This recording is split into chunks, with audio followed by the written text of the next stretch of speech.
by the Deputy Prime Minister and Minister of International Relations and Cooperation to give a briefing to the members of the diplomatic corps. I also received written questions, which I will deal with them at a later stage. But for the time being, some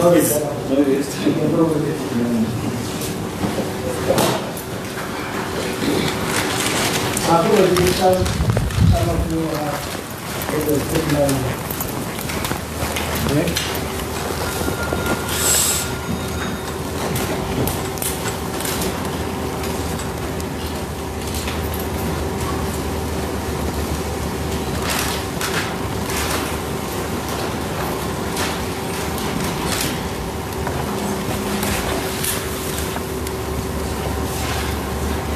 okay, the topic is presentation to the diplomatic community in Namibia on COVID-19.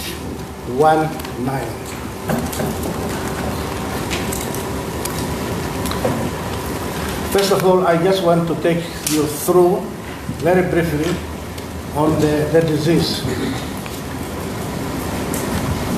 COVID-19 is a viral infection which is characterized by fever of more than 38 degrees Celsius, difficulties in breathing, cough, sore throat, and runny nose.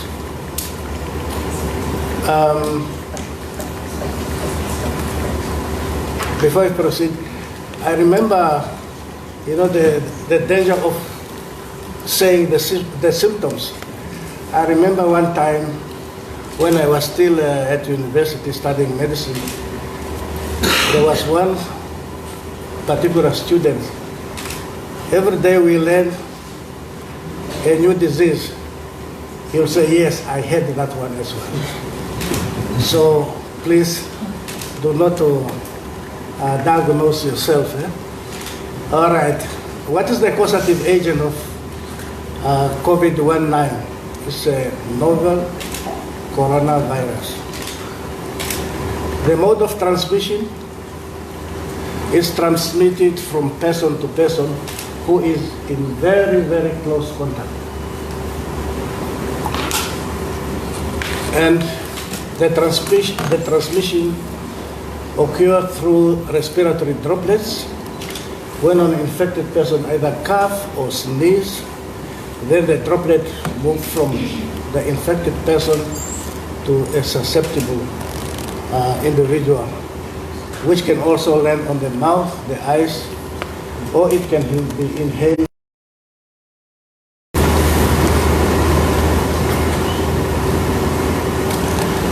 Let me quickly run through the epidemiology.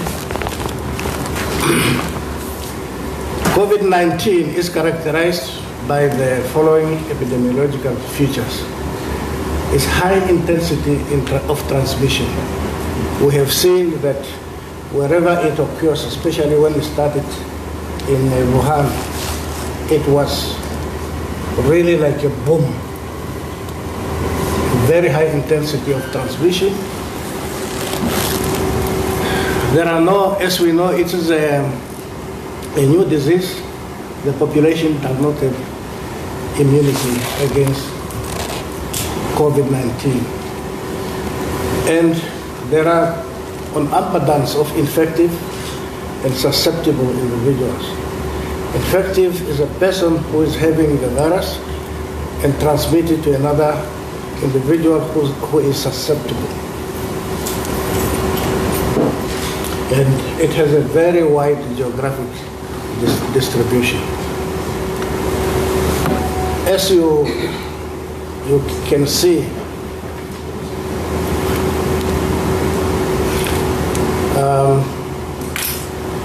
this is China and the rest of Asia, and then you go to Europe. So you can see that the distribution is completely wide. Now this one was taken before Namibia had a case. So it's not quite a recent picture. And in Africa, the bigger the red dot, the more cases are there. And you can see, like here in Egypt, and other countries in West Africa, and of course there you see Namibia, and here you see South Africa. In Namibia, so far we have 2 cases. South Africa has recorded around 62 confirmed cases. What are the preventive measures? Number one, what we must understand is that currently there is still no vaccine against coronavirus because it's a new disease. Important is to wash your hands as often as possible. Wash your hands as often as possible.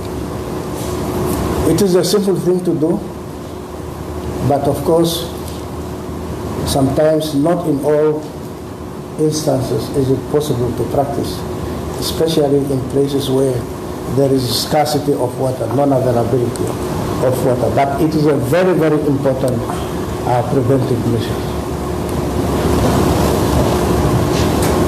Use hand sanitizer which contain not less than 70% alcohol. Avoid touching your eyes. Why? Because the hands are the most active limb, active part of our body. We use it for most everything, to eat, like now I'm doing, to show, and sometimes we touch our eyes, our mouth. The hands does so intuitively, even when you do not think of doing that, you just do it. Now, if the hands are not washed, and they are dirty and the virus is on your hand, so the possibility of you introducing it into your mouth, your eyes, your nose becomes very, very high. Avoid close contact with people who are sick, and if you are sick, you must stay at home. Cover your mouth and nose when coughing or sneezing. If you don't have a handkerchief, use a part of your body, like the arms.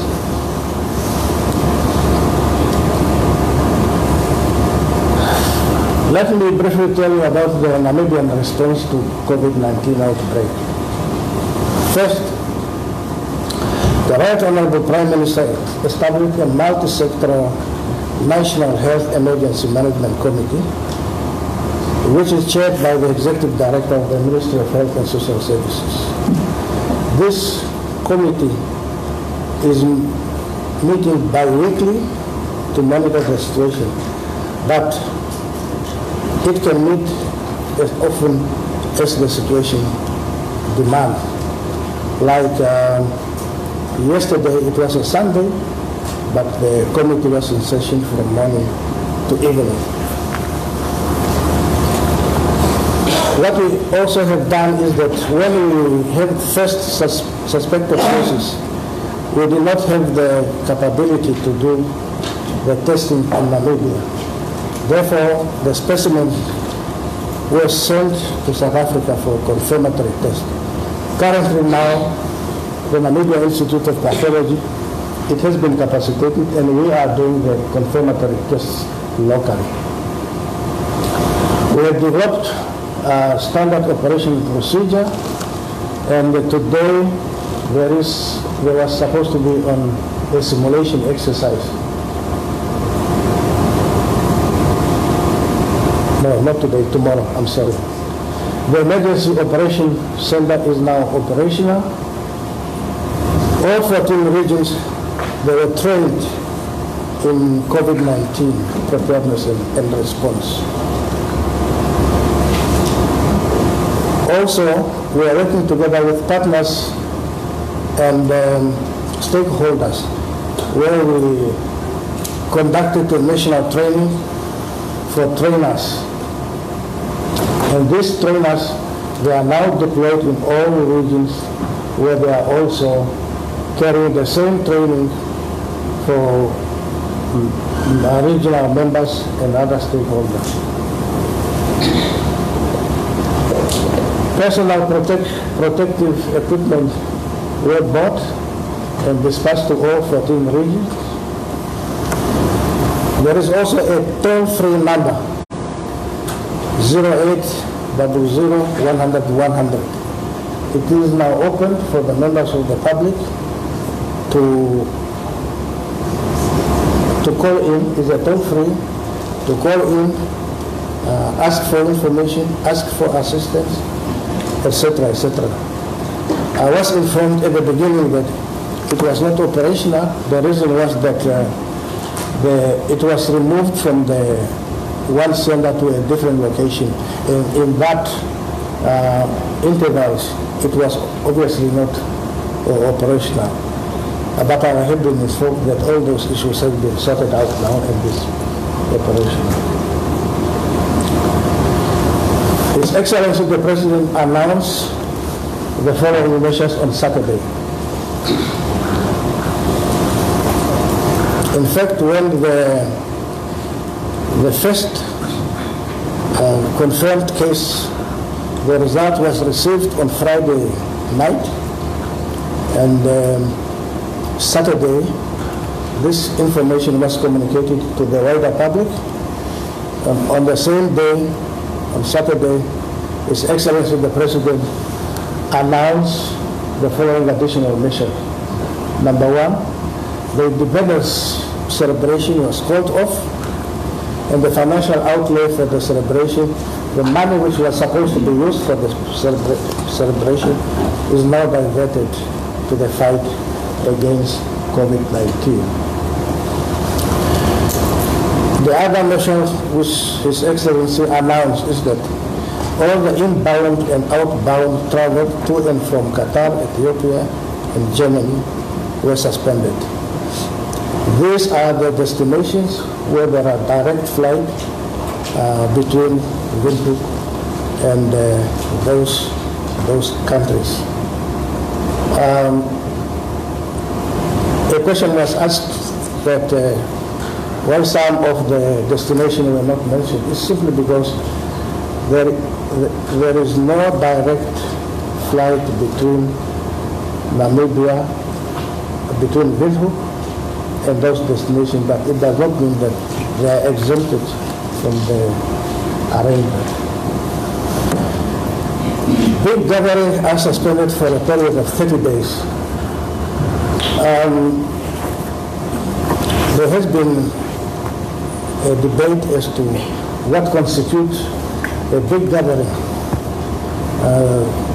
WHO has got a definition of what constitutes a big gathering. But of course, we also know that it is informed by the local condition, what each country would consider as a big gathering, which will be a subject for suspension. Each country will have to determine that. Also, the suspension of all travel by government officials, which includes also state-owned enterprises. Now, when the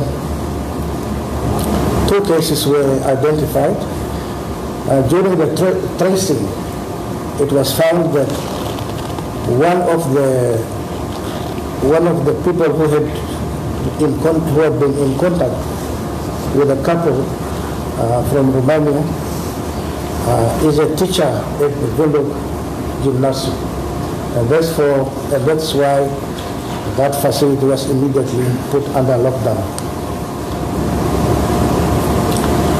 There has also been other measures which were taken. Air Namibia has suspended the Windhoek-Frankfurt-Windhoek route for a period of 30 days. The board took this decision out of their own volition as a response to the threat of coronavirus. You may also have heard that yesterday the Minister of Basic Education, Arts and Culture has amended the school calendar so that the holiday can start today. As from today, there are no classes going on in the schools. The city of Windhoek has closed all parks and recreation facilities. NAST has amended its midterm break. It was supposed to occur from the 6th to the 10th of of April, but now it was brought back to start today until the 20th of March. Also, the graduation ceremony was postponed. The same happened with the University of Namibia. They've suspended contact teaching and also deferred the graduation, which was supposed to take place in April, to later in the year. Now, Namibia preparedness, our preparedness. All travelers to Namibia, they are screened at all points of entry. There is a double page there, it's a mistake, my apology. It should read, all travelers to Namibia are screened at all points of entry. We have constructed an isolation facility at Jose Kutako International Airport with a capacity of four beds.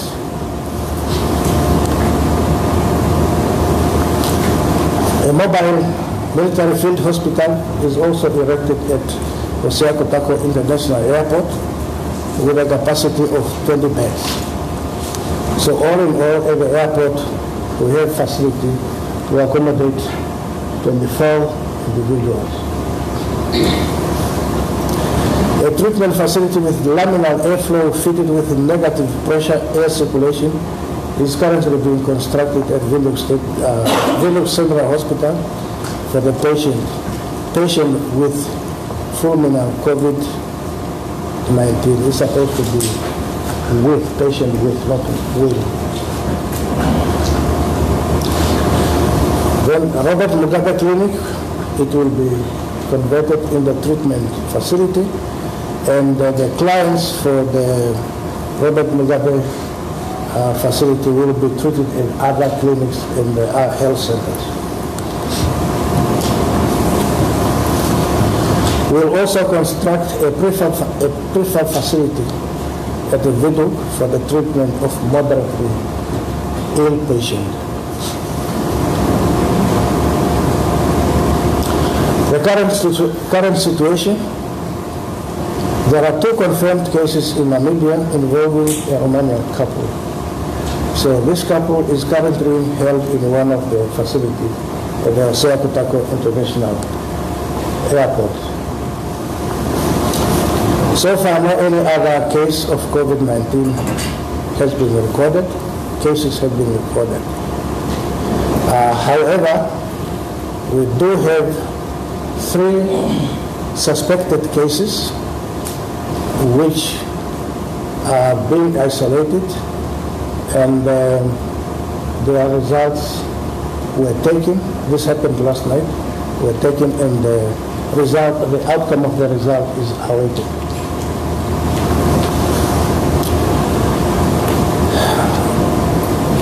There is a very high level of panic among the public.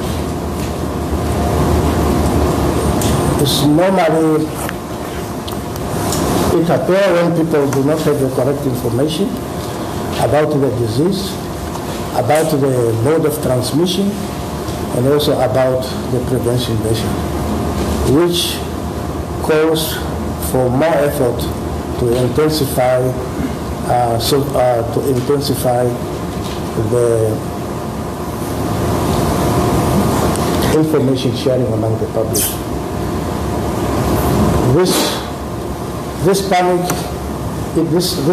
is also manifested in irrational panic buying, especially in respect of masks, medication, and food stuff.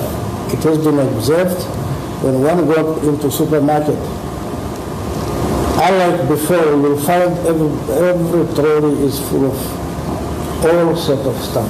People are buying and storing perhaps because they do not know what is going to come.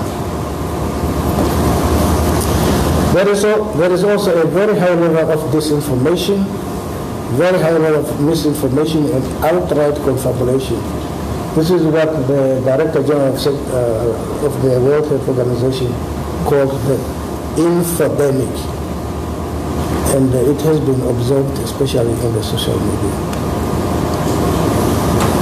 It is quite a big problem. Well, what follows are some of the usuals. This depicts a patient with coronavirus and the staff which are looking after the person. And here, this is, don't look at people, but that is the field hospital, which is at the Jose Kutako International Airport, the military field hospital. So we are just inside, we are inside that field hospital. And then this is the isolation unit at Jose Kutako International Airport. It is fitted with everything, self-contained. Here you will see the WHO representative, Dr. Charles Samuel Moses. Now this is the entrance to the isolation at Jose Kutako International Airport.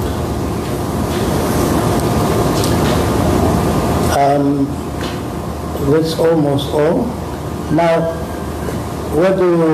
if you would like to get information from us,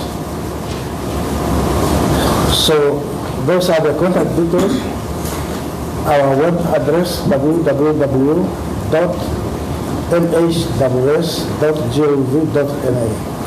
And the coordinator is Ms. Maga Luvita, who is the public relations officer. The email address is there, the telephone is there, the cell phone is there as well. And the webmaster, the details are also there. If you may wish to copy them down, in case you would like to meet or to contact the ministry. That concludes my presentation, and I would like to thank you for your kind attention. As I mentioned at the beginning, there were prior questions which I would like to address now. Where is my...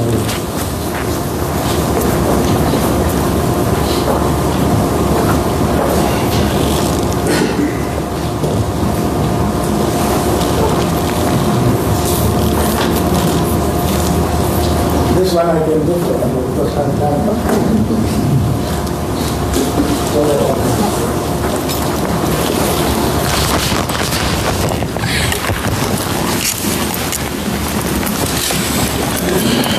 Perhaps let me ask the permission. Should I address the questions now? Okay. So I have your permission. Thank you very much. The first question says intercontinental flights have been cancelled. What about plans for regional flights such as Johannesburg, Luanda, Cape Town, etc.?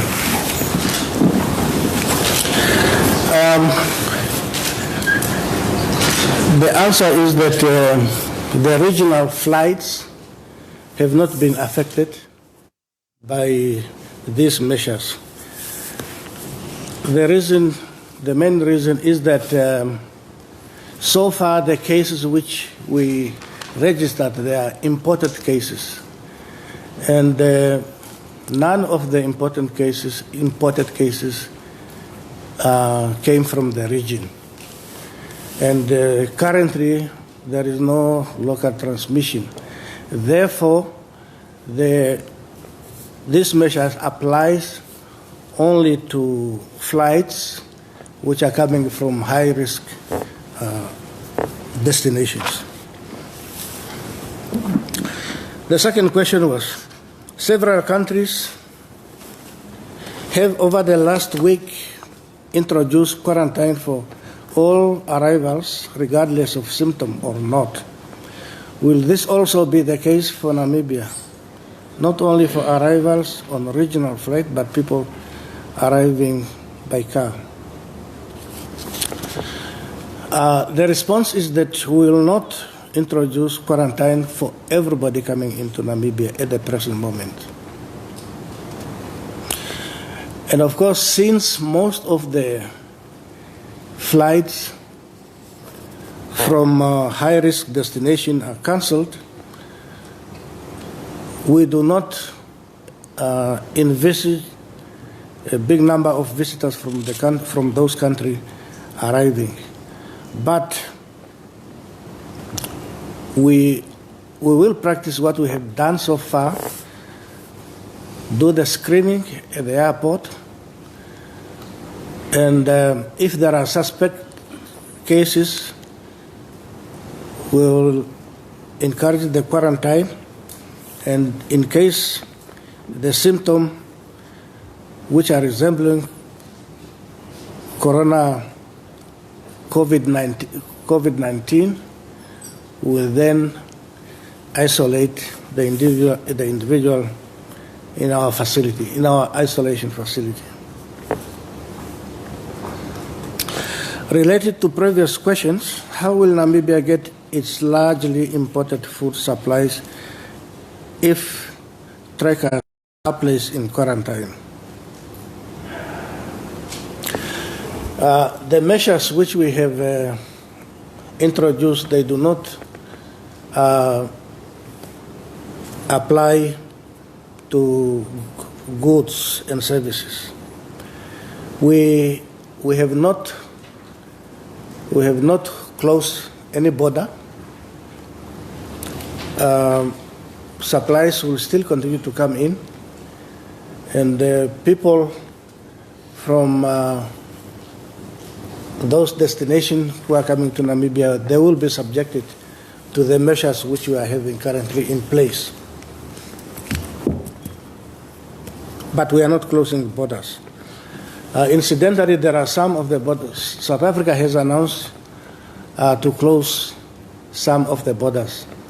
But those which South Africa have identified to remain open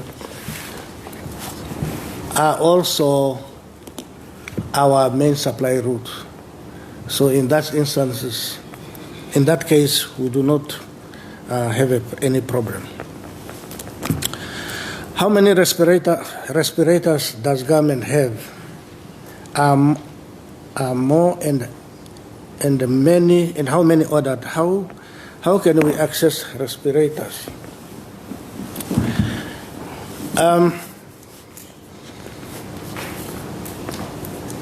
I'm not quite sure whether the last part is intended to acquisition for personal use. But the respirators which we have, we use them in our health facilities. And currently, we do have a sufficient number for the current need. But of course, there is now a new development with the coronavirus. And if we get patients with full-blown disease, they will obviously need respirator. And we have made provision for the respirators to respond to the need as they arise.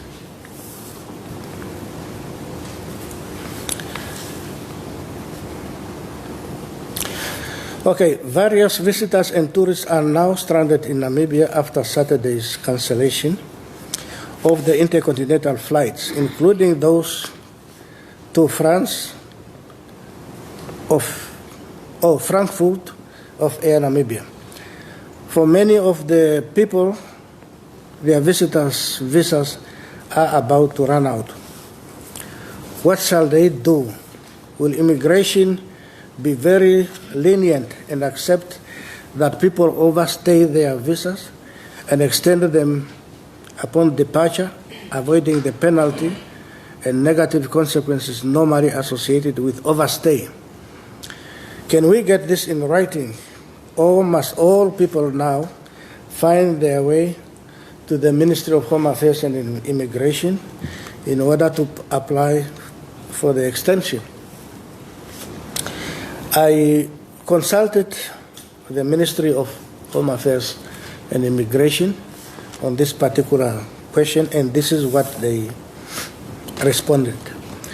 The Ministry of Home Affairs and Immigration is aware of the unintended consequences arising from the cancellation of flights. As such, all persons who have overstayed due to cancellation of flights should apply for extension of their permits. They must therefore approach Holiday Extension Counter for this purpose. The amount of 580 Namibia dollar will be payable. So that is the response from the Ministry of Home Affairs and Immigration. Another related question to the Ministry of Home Affairs and Immigration is that which assistance for rearranging their travel with visitors who were booked to return to or via Europe on Air Namibia get from government? The answer is the rebooking of travel plans should be made with the airlines. The travelers should be advised to consult their travel agent. The minister also emphasized to say that we have not closed Namibia airspace. It's not closed. So there are still other ways people can get to their destination by rerouting, either through South Africa or through other means. So the airspace on Namibia is not closed.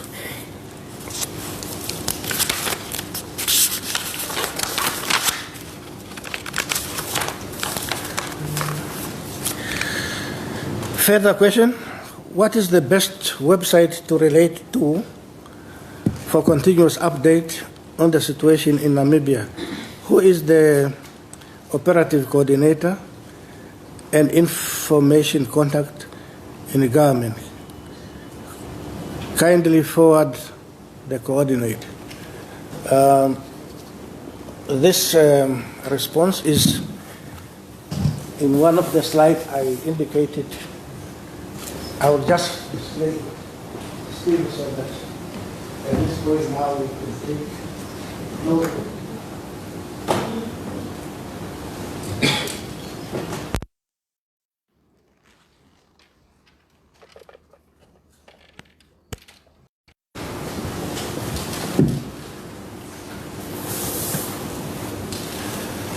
So that is where you will find us. Further question, is government doing anything to improve the availability of hand sanitizer and masks? Does government recommend the use of face mask? If so, which one? As there are many different types. Before we start, I talked to my brother Charles, and he assured me that if there is any question I would like him to answer, I can direct it to him. And I would like to direct this question to him while I'm drinking some water.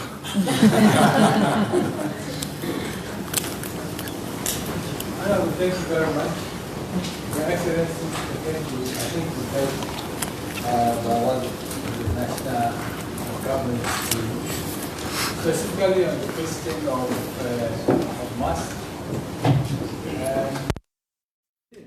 Does not recommend that mask is used ordinarily.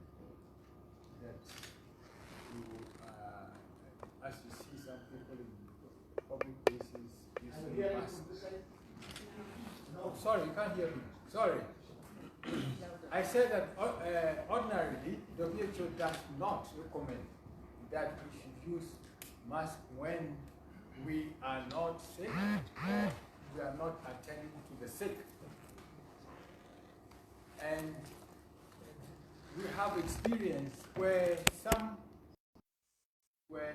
people who were wearing masks unnecessarily have become targets of attack, because then others thought that they were sick. The question was, which of the masks we use? There are, basically, we have the surgical mask, which is a three-fold mask that, and that's what you often find around. That's enough to block the virus, because as we know, this virus is a heavy virus, and so cannot penetrate or go very far. The other mask we have a mask called N95 and N99. These are more professional masks, and these are what is often used by those who are attending to patients in hospitals. So basically, we really don't need a mask. And we will be okay. Rather than focusing on the mask, we need to focus on personal hygiene and respiratory etiquette or hygiene. Hand washing, rubbing of hand with alcohol-based sanitizers, and social distancing. These are proving to be very effective, and perhaps we should emphasize more on that rather than on the mask. Thank you. Thank you very much. That was the answer, that we really don't promote the use of masks. On one hand, it actually also gives a false sense of security, and we wouldn't like to get into that mode. Thank you, Charles.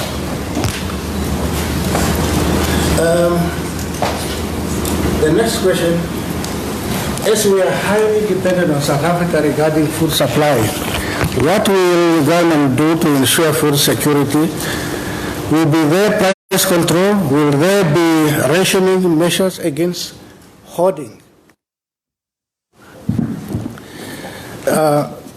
This question is presuming that the borders have been closed. Yeah, but as I mentioned earlier, that the borders will remain open, the supplies will continue to come in, and we, as you all know, that we have experienced one of the serious drought last year in Namibia, which was also accompanied by lack of food, and we were able to address that situation. So we have experience on which we could build on, and surely we'll use the same modus operandi to address the situation in case of food shortages.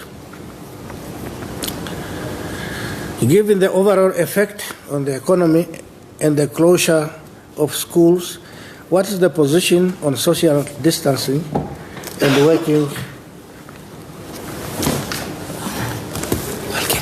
Okay.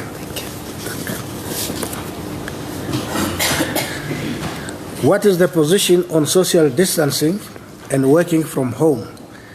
That is, will business be advised to let their employees work from home? Will government departments close? Well, it will really depend on each institution. You know that government has banned big gatherings. So whatever we'll advise will be in line with this position. But it's also up to institution to see how they can adjust their work program. Even if public institutions are big and they have a big staff complement, they are not necessarily all in one confined room. So you'll find one person in his or her own office alone. So that's fine. That does not constitute a big gathering. Or two people sharing one office, or three or four. But you will not find in offices the number of people that would constitute a big gathering. So there is enough space to adjust and to readjust. Institution can also decide to say, okay, maybe you can work from home, especially this time of information and communication technology, which are advanced. I have also heard the University of Namibia encouraging their staff to adopt this modus operandi. So it's really depending on each institution how they arrange their work program. Is Namibia coordinating with neighboring governments, especially South Africa, and what are their indications regarding closing airspace or closing borders? Yes, we are coordinating with neighboring states on a bilateral basis. We are also coordinating through SADC Secretariat. The measures which South Africa has taken, some of the borders of the port of entries to Namibia have been closed, but the main arteries through which our supplies are coming into Namibia or going out of Namibia, they still remain open. So we do not face any difficulty in that regard. Do you foresee a complete lockdown, closing of border and restriction of domestic travel? I have partly responded to this question, but for the time being, we do not foresee that the need to do so to arise. Finally, in case of sharp increase of cases, what are the public health preparations and what is the protocol for foreign visitors? I have partly, or in greater detail, showed you through my presentation the measures which we have taken, both in case of what is currently in place and what we are also doing in anticipation of an increase in the number of cases. So in that regard, we are on course. When it comes to foreigners, when they are in Namibia, they will be treated like Namibians. So the virus does not discriminate, so we should not discriminate as well. I think I have addressed the questions which were forwarded to me today. If there are additional questions, I am available to entertain those as well. Thank you very much. Thank you very much, Honorable Minister of Health. And before I probably just thank you properly, I recognize the arrival of my Deputy Minister, Honorable Christine Webes. Welcome, you found us going. Are there any further questions?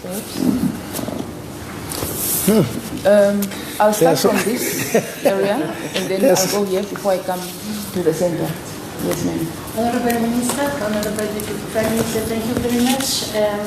It was quite comprehensive. I still have some questions or comments. On the visa extension, I took notes. I think we need a very precise contact detail there because our community is completely panicked. So I cannot just say you go to the Home Affairs and you sort it out. We need a focal point, and we need also a focal point which would answer during the weekends, if possible. The second point, thank you very much for what you say when it comes to working at home. We would have some situation there where working at home it's not possible, but then we need to confine our structure. I would like to know if it is any kind of regulation out of the Namibian laws to handle.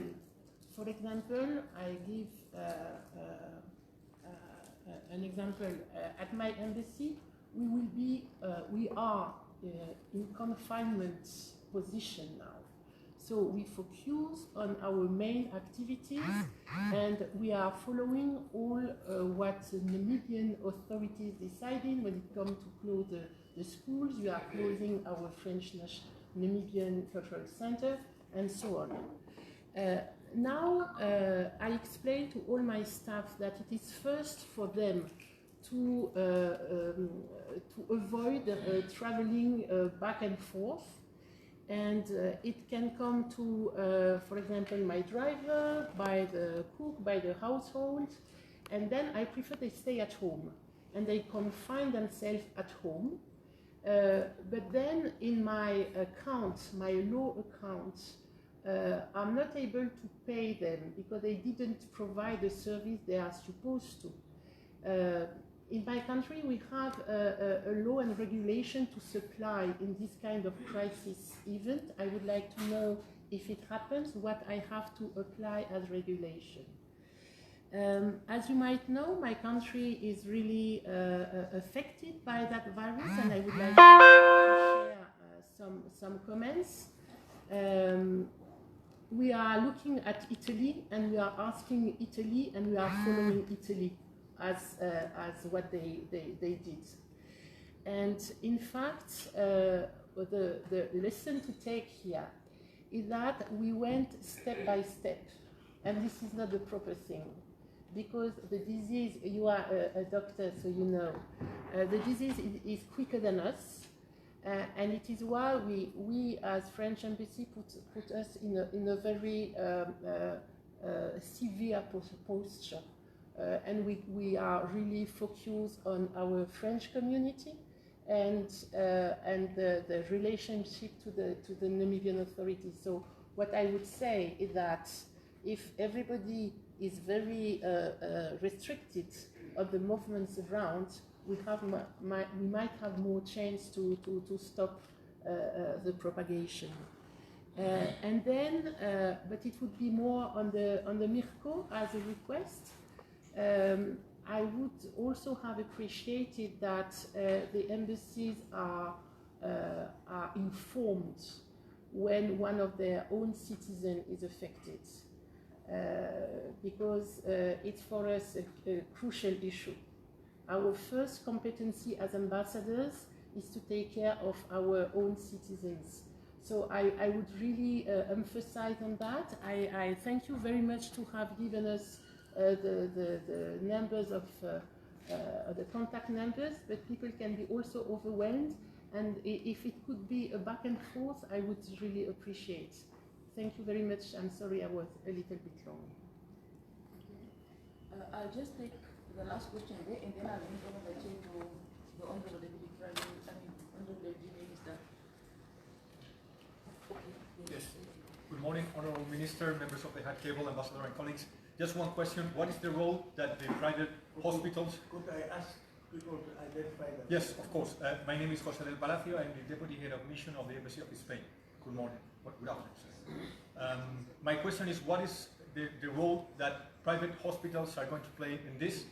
Many of us, many have colonies that, or communities that have insurance that covers them and allows them to go to private hospitals. But the information that we have so far is that only public hospitals are going to deal with coronavirus, and that's one of the reasons why some of our national members are panicking. I think that if we allow and we provide for private hospitals to deal with those that have the insurance, that would take some stress out of the public hospitals if this is correctly done. Thank you very much. Thank you. Honourable Minister, first of all, I would like to appreciate the government of Namibia for your hard-working and effective preparedness for the spreading of this coronavirus since the outbreak of the epidemic 2 months ago. We remain in close communications, as in my view that the measures announced by the President and by the Kalumbi Minister 2 days ago is timely and is comprehensive, and people should appreciate these measures. My question is that I noticed that you have mentioned the airport, also at the central hospital, including the Mugabe clinic, has been assigned to be either the isolation facility or the hospital. I want to know, Honourable Minister, what's the capacity of these medical facilities or hospitals? What's the maximum capacity for either to detect the virus or the diagnosis, or even to offer the medical treatment for those confirmed infections? But now it's only 2 confirmed. But if we imagine for the worsen, if the situation worsens, more infections will be reported. So I just want to know what's the capacity. So because capacity building for Africa, for Namibia, I think is more important to prevent the spreading of this virus. So China, as a country with the responsibility, we have offered the assistance to many countries, especially those highly affected countries, including Iran, Iraq, Pakistan, or Italy. I think same as Africa, we have offered a number of the test kits through the African Disease Controlling Center in Addis Ababa. And we have, my embassy also have mobilized 1,000 fast testing kits will be donated to your ministry just to enhance the capacity building to prevent this virus. So in this area, what the Namibian government needs for the international community to render the possible assistance to you? Thank you.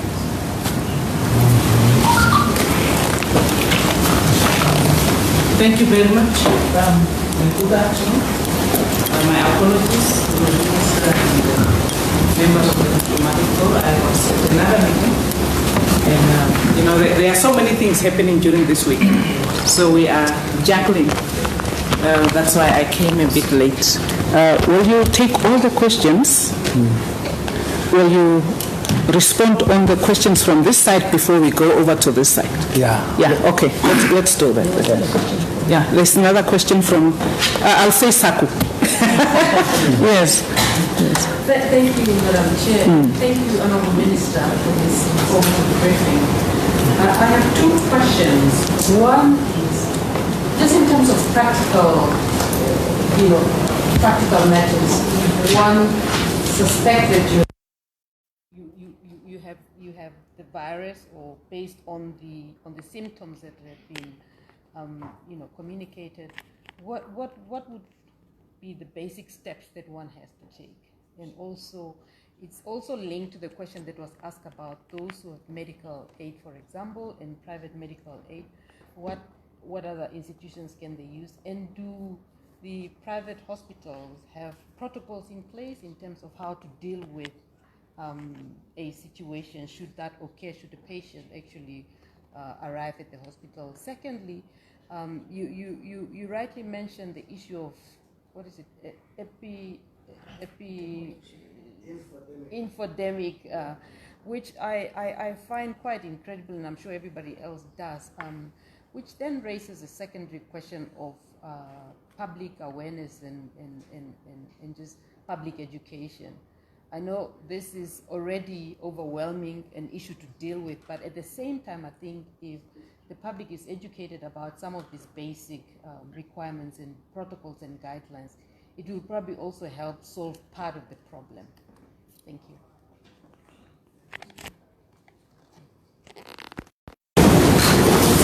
Okay. Can I respond now to? Yes.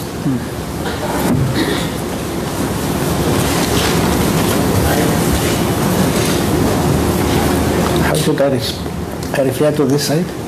No, just they don't have names in particular. You can just yes. Okay, thank you. Thank you very much, Ambassador Franz, for your good questions and also the comment you made. When it comes to the extension of visas, the Ministry of Home Affairs and Immigration, let me just, they identified a place called Holiday Extension Counter. So there is a counter at the Ministry of Health, Ministry of Home Affairs and Immigration, which is called Holiday Extension Counter. So that is the place to go for the extension of the visa. That's the focal point. When it comes to the confinement related to the workers,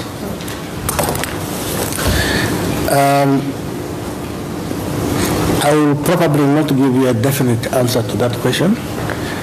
One would need to consult the Ministry of Labor and Employment Creation. They will probably give the best response to that question. What are the regulations in place when it comes to confinement and the restriction of movement? Your other point is very important. We took note of it that whenever a foreign national is identified, then we'll inform the embassy of the High Commissioner accordingly. That is a very important point you mentioned. We will do that. Spain, the role of private hospitals. Yes, we did not say that it's only the public health facility which we should deal with the issue of coronavirus. You are free to go to your doctor. Of course, they would know what they should do. What we have requested them to do is to give us the information. If there is a case recorded, it must be immediately reported to the Ministry of Health and Social Services. We also encourage the clients, because when we take the specimen, we send immediately to Namibia Institute of Pathology. they have the capacity to do the test locally. So that also shortened the time in order to take the necessary intervention. The other private laboratories, none of them have the capacity to do locally the investigations. So they normally send to South Africa, and of course the lead time increases, and then the period to institute measures will also increase. So we encourage that even if you are at your private service provider, obviously it's in your interest and also in our interest to have the result out as quickly as possible. That you may indicate to your providers that you would like your specimen to be sent to the Namibian Institute of Pathology. We have also engaged the private sector. Yesterday they had a meeting that took very interesting decisions. They are fully together with us. We involve them even in our planning. We involve them, and they are eager to work together with us. So we just encourage that synergy so that it is really strengthened and that we all work together in the interest of the patient. That's critical for us.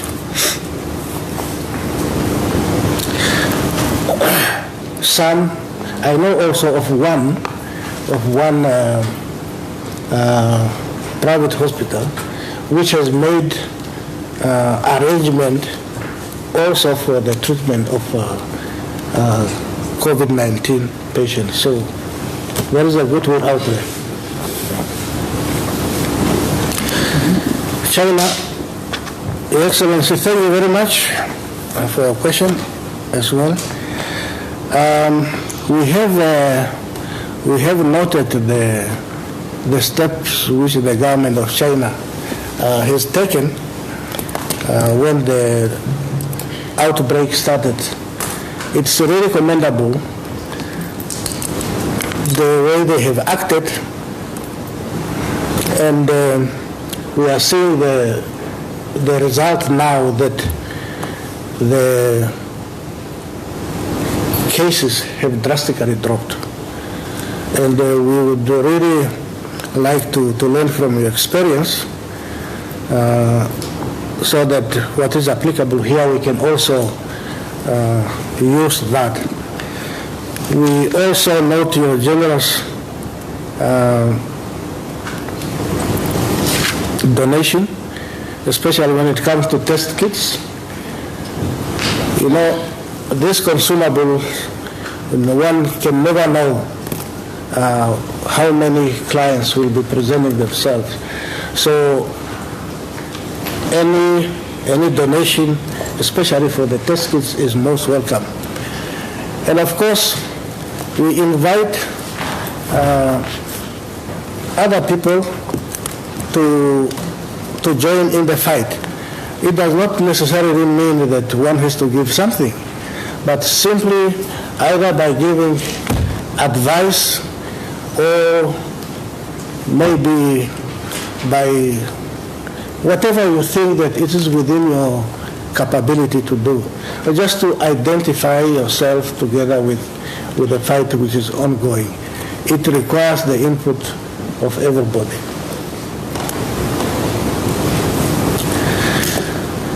Saku, the basic step, we would like to emphasize one point, that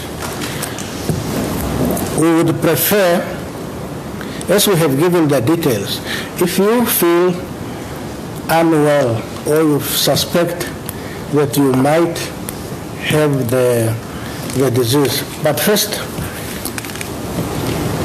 before you come to conclusion, trace your footstep back and find out whether there is really a possibility. Or is it a case, as I mentioned at the beginning, of a student who every time he learns a new disease, say, I really had that one. So self-diagnosis can also be a problem. But in case you really need some information, pick up a phone. We encourage that you pick up a phone the doctors, even you phone the hospital, we will dispatch the doctors to come to you. So that in case there is a possibility of infection not to be distributed along the way up to the hospital and also where there are many people. So we prefer that you inform us that I am at this particular address, I feel this and this and this, I think I need the attention of a doctor. We will dispatch the doctor to come to you rather than you yourself walking all the way to the hospital. The issue of public awareness is really important, and we feel that some of the misinformation they really arise out of ignorance. We have in our national response plan, objective number 5 is specifically geared to address the issue of information dissemination in all languages and using whatever media is there. I must thank the media really, that the media have been instrumental in disseminating the information, and they have always been willing to come when we call them that we have something to share with the public. They have always been forthcoming, and these messages have been positively, distributed to the public. We just want to encourage you to continue to do so. And don't be tired if we call you for a press conference. I think I have exhausted the questions from my left side. Now we can go to the right side of the room.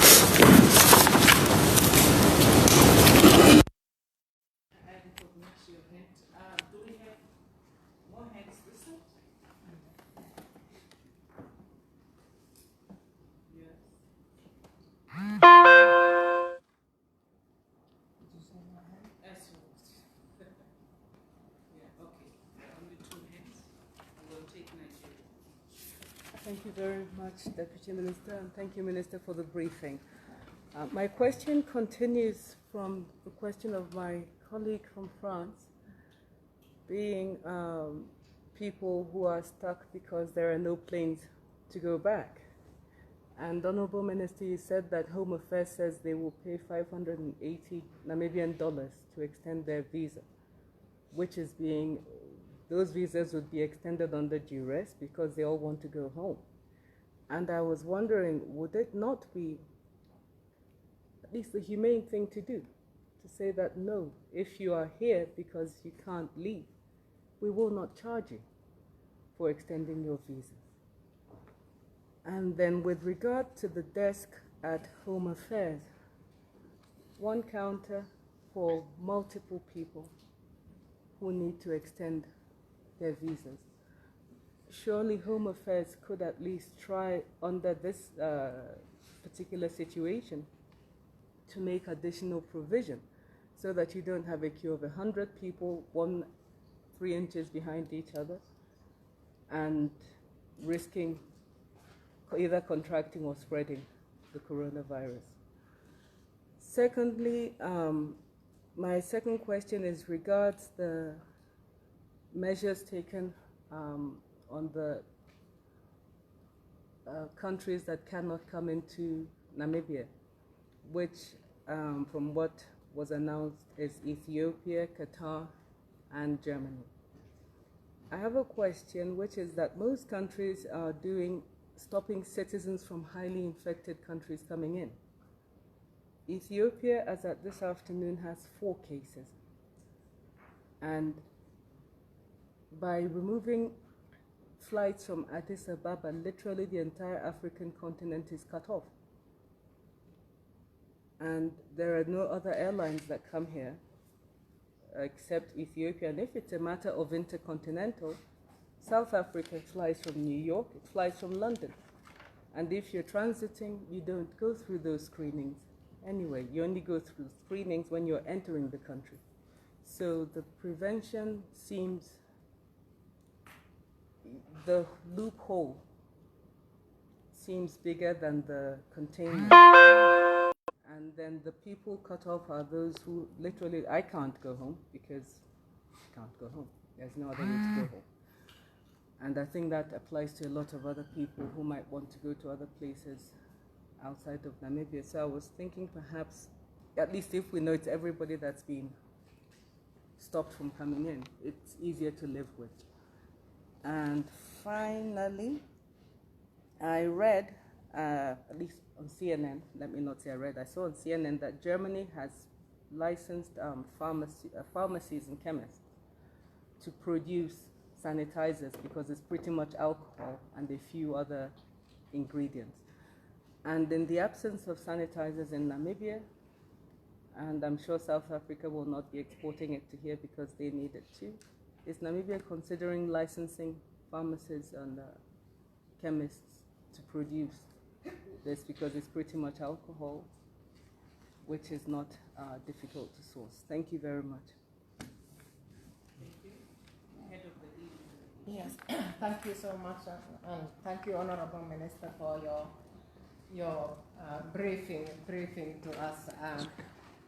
I think my question was partly answered, but I say just in any case, of course, we are all committed to do our part in fighting this pandemic here. So we have taken measures of sending our staff for telework, working from home, and we have given all the instructions and so on.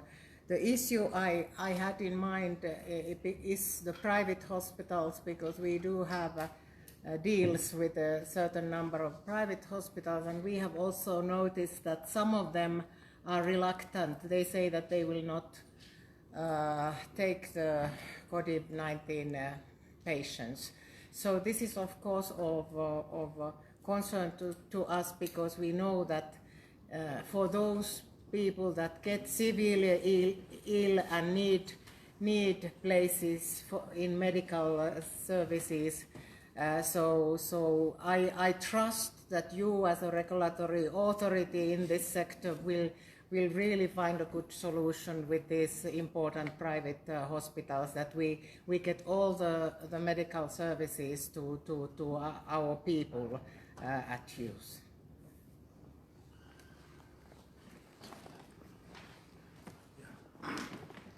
Thank you very much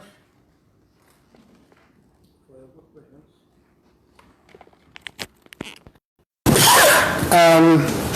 The response from Ministry of Home Affairs about the counter. These are the current measures which are in place. Is the situation demand on additional facilities to be provided for, that will be done.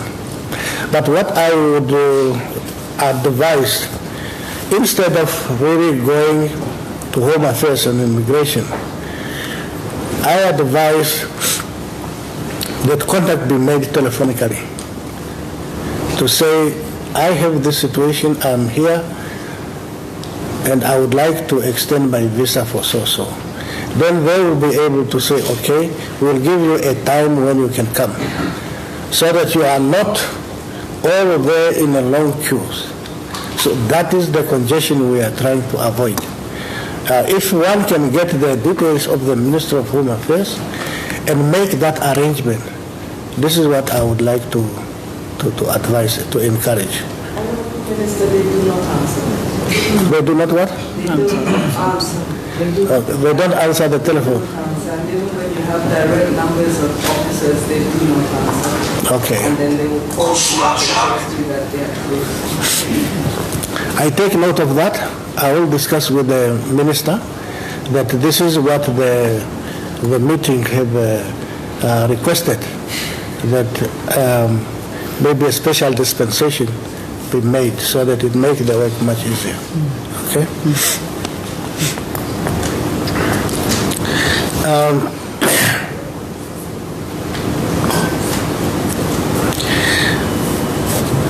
Let me say that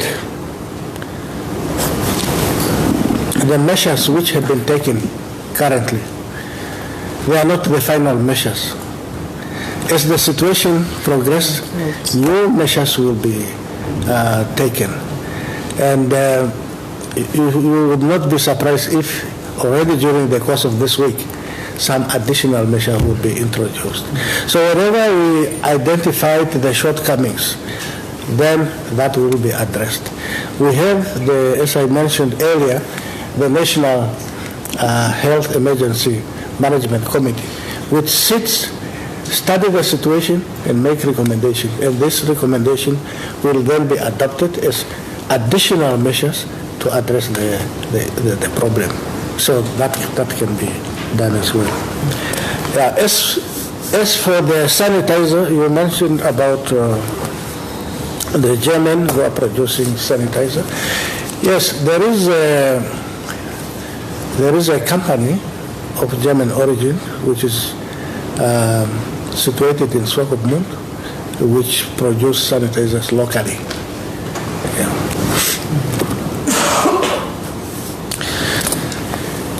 The private hospitals are reluctant to provide the service. This again amount to not having really the correct information. But we will engage everybody. We have already contacts with most of them so that we can discuss, and as I mentioned at the beginning, that they are eager to work together with us, and we will continue to explore that avenue. And also then explain some of these things, because most probably they may think that they do not have the sufficient facility to deal with the issue. But we can find a way as to how this can be overcome. We are constantly engaging with them, and I'm sure that, as I mentioned earlier, there is a goodwill out there, and we will be able to overcome that. This is my first question, which is charging tourists to extend their visa. Can we not engage with local first not charging? Yeah. Yes. I said that I have taken note. Yeah, I have taken note to say if the exemption can be granted, because it may not have been because they wanted to overstay, just because it wasn't imposed. And we will also look at some of the regulations to see whether if they are becoming an impediment to our successful fight against coronavirus, how to deal with those regulations. It's possible to do that. And then we'll make the work very much easier for everybody. Yeah, now we come to the journalist. All right. I see three hands. Okay. You go first, and then you go on. Thank you. Now, Minister, you mentioned something that... Identify yourself, please. My name is Erasmus. I'm from Namibian Presidency. You said that the Robert Mugabe Clinic will be changed into a facility that will accommodate coronavirus patients. I just want to know when it is going to be ready and how many people is it going to accommodate? Yeah, how many will depend on its capacity, because it will not be the only one. Okay? And then when by Sunday they have already started to do, no, by Saturday the teams have already started to do the preparation for the migration from Robert Mugabe to other facilities. So I believe by this time a lot has been achieved in that direction. Good afternoon, Honorable Minister. My name is Samuel from Informante. Okay. The question I want to ask, or actually I have two questions. Number one, or other countries have made it clear as to what constitutes a large gathering, and I don't think here in we have actually established that. Do we have any regulations that actually tell us what constitutes a large gathering so that we know what to tell people, because with the media, we of course the voiceless.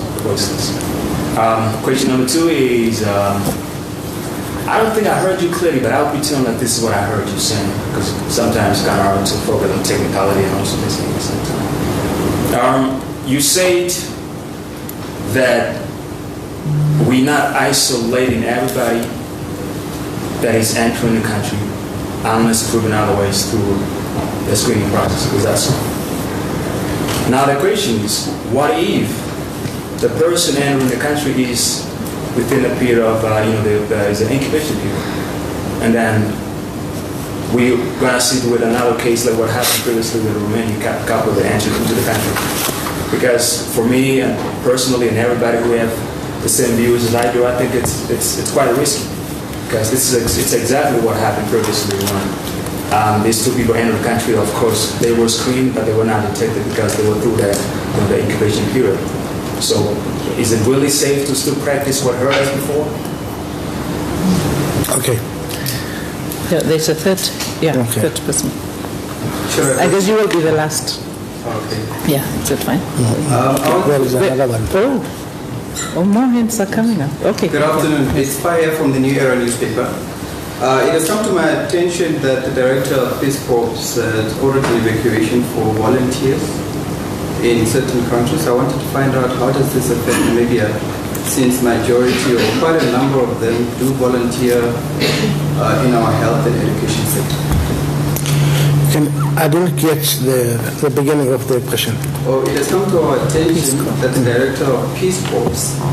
Which Peace Corps?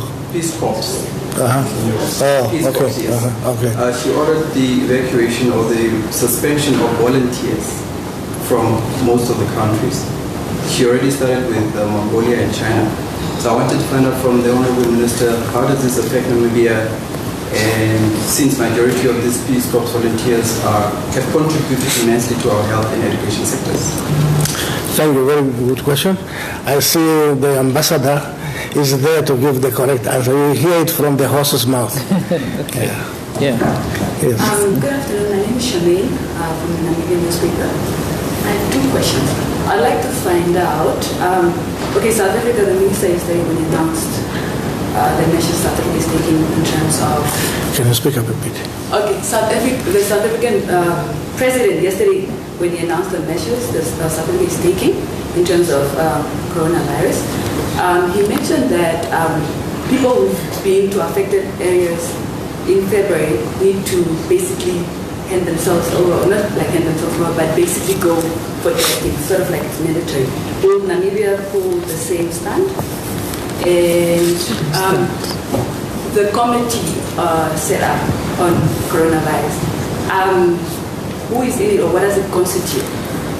Basically, thank you. One hand here. Do I see a hand there? No hand. Any hand this side? No hand. So I suppose you will be the last person to ask questions. Yes. Afternoon, Honorable Minister. Panashaka from the Namibian Sun. You mentioned that the 3 tests that are being awaited. When are you expecting those results? Possible today. Yeah, because the specimen we just collected today, and if not today, then tomorrow, depending on the queue which is there. And then just a follow-up, the persons that came in contact with the Romanian couple, have you been able to trace, up until which stage have you been able to trace the number of persons that have been in contact, and have you conducted tests on those people?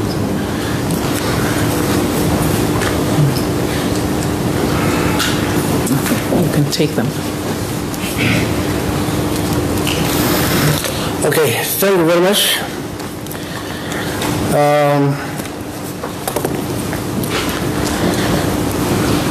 Informante, you wanted to know what constitutes a large gathering. According to the WHO definition, a large gathering will be such a number of people if an accident occur, that number will be unmanageable. So it's very broad. But you can then narrow it down to your own situation. In Namibia, what could constitute a large gathering? South Africa defined theirs as 100 people.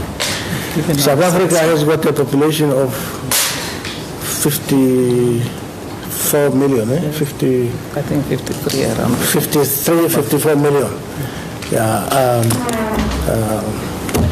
People. Namibia is about 2.5.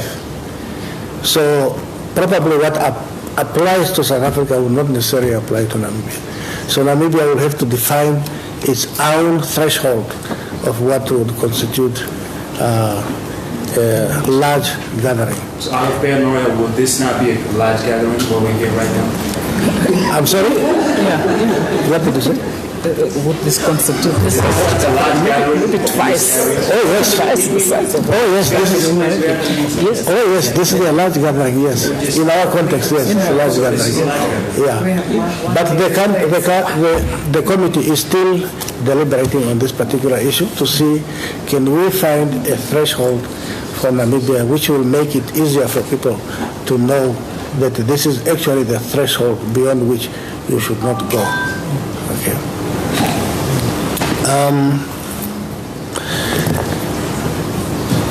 Not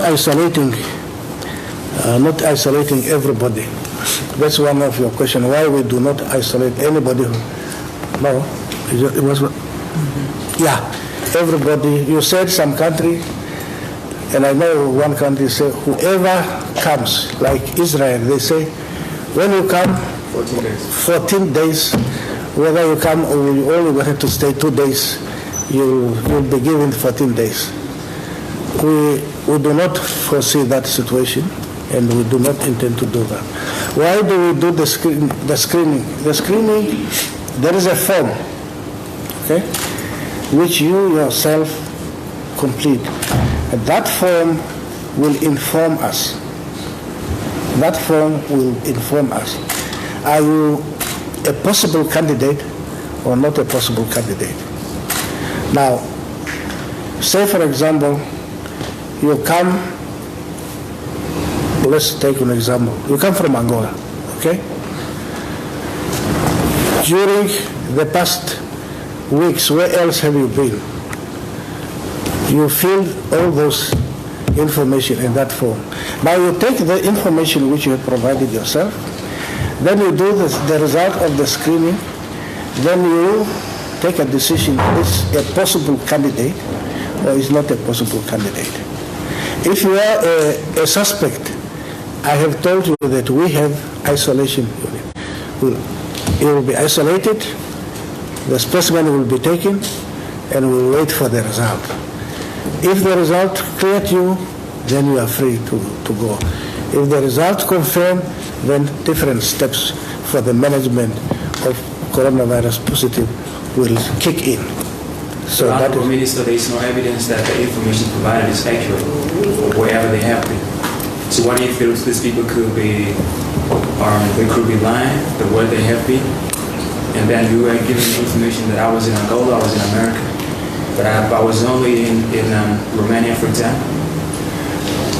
Yeah, theoretically that's possible, but let us not think that people are crooks, that they always lie. There is people, you have genuine people. If you say, tell me where you were, he will tell you the truth. Why should you have? I don't want a dialogue. Please, let's not have a dialogue. Yeah. Just if you want a dialogue, wait for me outside, then we can engage in the dialogue. But I have a list of questions which I have to answer. Okay. The issue of the Peace Corps, Your Excellency. If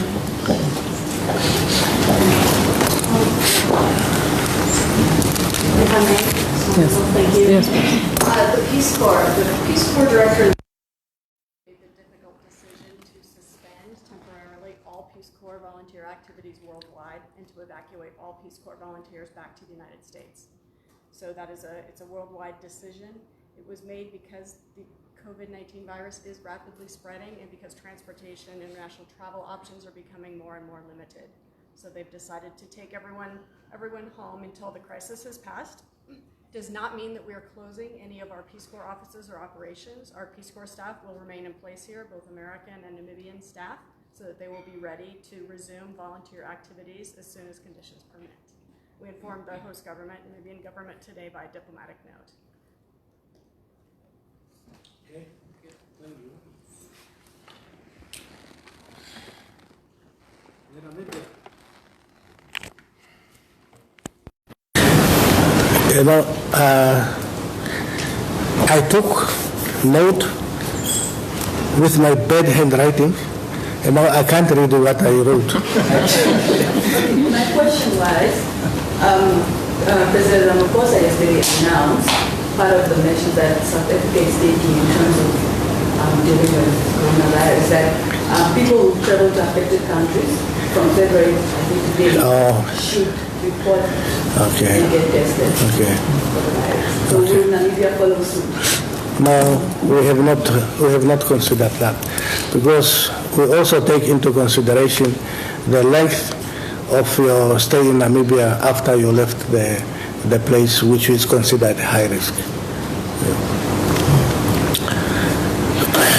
The Romanian couple, how did we do the tracing? We did the tracing in Namibia of everybody who has been in contact. From the airport to the guest house and all other possible contact up to the hospital where they went. I will not be able to tell you the number of people here, but we have been able to do contact tracing. This was a very successful one. It was not a wide net. Because the couple comes in, they are not resident, hardly know anybody here, from the airport into the guest house, and from the guest house to the hospital, and then after that they were quarantined. So the scope of the contact is not wide, and we have been able to trace those. Yeah. Okay.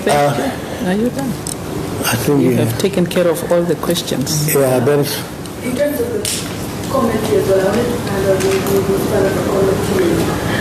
who are the members of the committee? I would not be able to give the name, but it consists of key ministries, offices and agencies, parastatals, private sector. It's quite comprehensive. Yeah, it's quite comprehensive. Yeah. Let me, before you close. I have been, I must say that I would like to thank you all, members of the diplomatic community, for the session we had this afternoon. I believe I have been able to put into context the situation in Namibia. You also posed very interesting questions. Some of the issues we may not have considered them before, but because you posed those questions, we are also going to deal with them. Like the issue of visas, how one should go about a certain issue. I really appreciate your question, and also the fact that you have been able to listen to my presentation, and all your questions, they were very, very friendly. And I would also like to thank the media for your additional questions. Thank you very much indeed. Thank you so much. Thank you very much. We are not done. This was from the side of the Ministry of International Relations and Cooperation, part of our regular diplomatic consultations. This one has been, in particular, prompted by the coronavirus that we are all experiencing. So we felt it prudent to share the measures that we are taking as a government with our diplomatic community in Namibia. The measures that we are taking in addressing the pandemic pre-corona, during corona, and also post-corona. Like we all know, this is a new phenomenon in our lifetime before we were born. But it's a very new phenomenon in our lifetime. So we are all experiencing this for the first time. We are all facing this challenge for the first time. And what is particular about this virus is that its speed is astronomical, and the intensity that it cuts across borders, it cuts across color, it cuts across social standing. That is what makes it much more intentional than all the other viruses and all the other outbreaks that we had in the world. So I just want to, on behalf of the Deputy Prime Minister and the Minister of International Relations, express our appreciation for hitting our call, for having come and posed very relevant questions, and also for your contributions. We will keep updating you as and when new cases are recorded, and as we are progressing in trying to delay and trying to contain and trying to prevent this virus, because we are all affected, and what we do here and the successes that we will achieve here is recorded as our success. And as our culture, I do not want to close this meeting without giving 1 minute to the Dean to say just 2 words. Thank you very much. And after he has spoken, I will declare this meeting then closed. Dean, just 1 word. Thank you very much, Deputy Minister. Thank you, Honourable Minister, for the very comprehensive